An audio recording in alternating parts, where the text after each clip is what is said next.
Bien, mes chers collègues, je voulais simplement vous dire que j'étais quand même déjà très surprise de tout ce que j'entends depuis ce matin. Et je voudrais quand même dire à tous ceux qui se revendiquent européistes et aux grands absents de ce matin, hein, que finalement, ils n'ont qu'à s'en prendre qu'à eux-mêmes. Moi, je suis étonnée parce que un accès raisonnable et simple des pêcheurs européens aux eaux territoriales britanniques aurait très bien pu se faire. Et pour cause, contrairement à ce que j'entends depuis ce matin, le rapport de force était en faveur du Royaume-Uni. Leur zone économique exclusive est la plus large de cette façade atlantique et leurs eaux sont très poissonneuses, d'autant que les prises des pêcheurs britanniques au-delà de leurs propres eaux sont 8 fois moindres que les nôtres. Donc il n'y a pas de rapport de force ou de moyen de pression de ce point de vue-là. Mais l'Union européenne, par la voix de M. Barnier, incroyable de sectarisme, et dont le but ultime, disons-le, était de les faire plier, a décidé de braquer les Britanniques sur ce qui était le plus important pour eux, le volet commercial.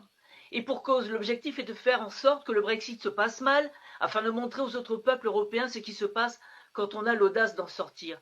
On a refusé au Royaume-Uni ce que l'on accorde au monde entier à travers la foultitude d'accords de libre-échange signés par l'Union européenne. Ce qui pouvait être un formidable levier de négociation est devenu un casus belli dont l'Union européenne ne peut plus et ne veut pas se sortir. On allait voir ce qu'on allait voir et on voit. Procédure d'urgence placée, une filière florissante qui va être sacrifiée, des familles en faillite demain. Depuis le départ dans ce jeu de dupes, nos pêcheurs ne sont qu'une variable d'ajustement. Oui, ils ne sont qu'une variable d'ajustement. En France, ils réalisaient 30 à 60% de leur prise dans les eaux britanniques. Pour nos chalutiers des Hauts-de-France, il s'agit même de la quasi-intégralité de leur capture.